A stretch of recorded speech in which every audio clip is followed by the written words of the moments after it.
Hey everyone, and welcome to this explainer.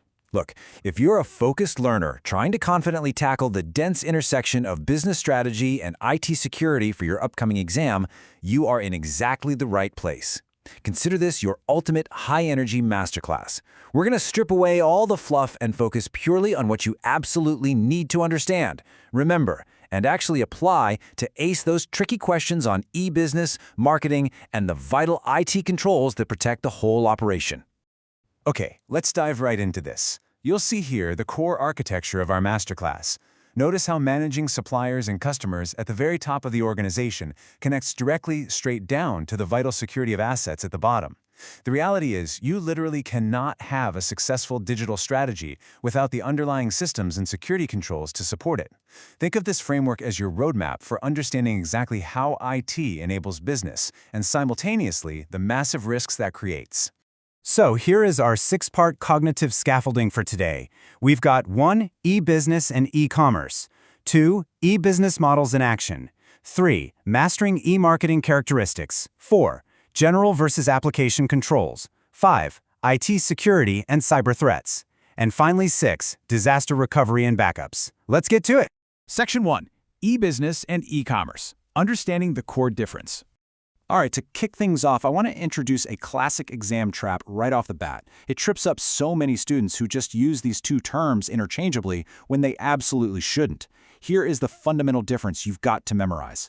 E-commerce is really just the transaction piece, right? It's conducting business over electronic networks, like buying a book online. But e-business? That is vastly broader. As former IBM CEO Lou Gerstner noted, e-business is the fundamental transformation of all key business processes using internet technologies. So e-commerce is just a subset, whereas e-business changes the entire DNA of the organization. You really want to keep that distinction crystal clear in your mind. Moving on to Section 2. E-business models in action. How online presence generates revenue. Now that we understand that fundamental DNA shift of e-business, let's look at how organizations actually structure these processes to make money. Simply put, a business model is just how an organization organizes its product, service, and information flows to generate revenue. But here's the fascinating twist. An e-business model rarely reinvents the wheel. Actually, scratch that, it almost never does. It's essentially a traditional model, like being a broker, running a subscription, or acting as a merchant, but specifically applied to an online context. The core mechanics of making money stay the same, but the internet just completely supercharges the scale and efficiency. And this brilliantly illustrates what we're talking about. Alphabet's 2022 annual report provides the perfect real-world blueprint. They practically apply the advertising e-business model to a T. They use performance advertising for direct measurable clicks from users, and brand advertising like videos and images just to build massive product awareness. It's literally the traditional broadcaster advertising model, but completely transformed by digital measurability and global reach. Section 3. Mastering e-marketing characteristics, the 6 Eyes model. Okay, if you get an exam question on the scope of digital marketing, you're going to need a sticky mnemonic to perfectly recall the characteristics. If you take one single thing away for your marketing module, it is this exact list. We have interactivity, which allows for an actual dialogue rather than just pushing a one-way message. Intelligence, meaning gathering incredibly cost-effective data on consumers. Individualization, which is tailoring the message. Integration, blending digital with traditional channels. Industry restructuring, completely changing how the market operates. And finally, independence of location, letting you reach a global audience from literally anywhere. Definitely memorize these 6 words.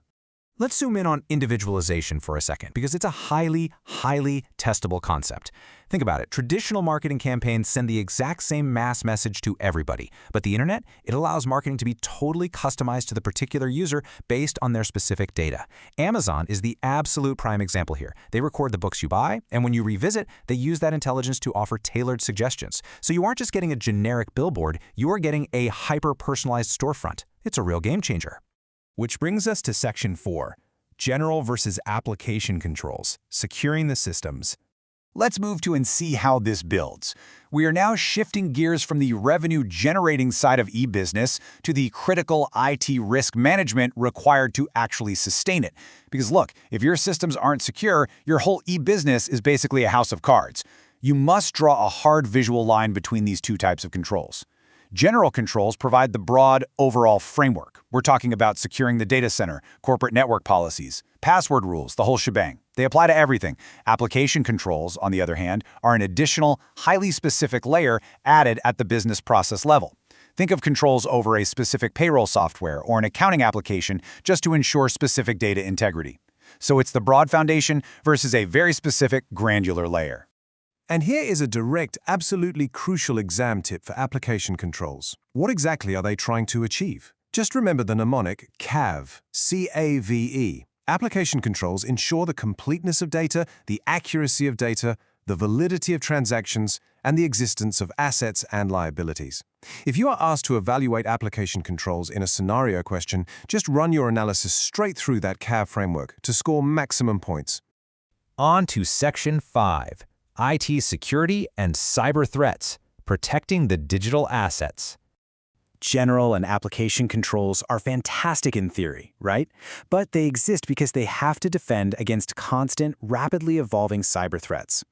Before we look at the math, ask yourself, how do IT professionals actually quantify the danger their systems are in? How do we take an abstract, scary concepts like a hack and turn it into a calculated, measurable risk?